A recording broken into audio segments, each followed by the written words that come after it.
بسم الله الرحمن الرحيم ويل للمطففين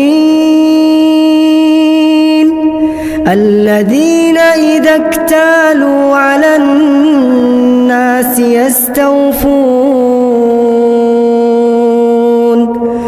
وإذا كالوهم أو وزنوهم يخسرون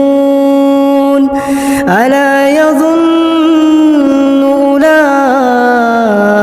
أنهم مبعوثون ليوم عظيم يوم يقوم الناس لرب العالمين كلا إن كتاب الفجار لفي سجين وما أدراك ما سجين كتاب مرقوم ويل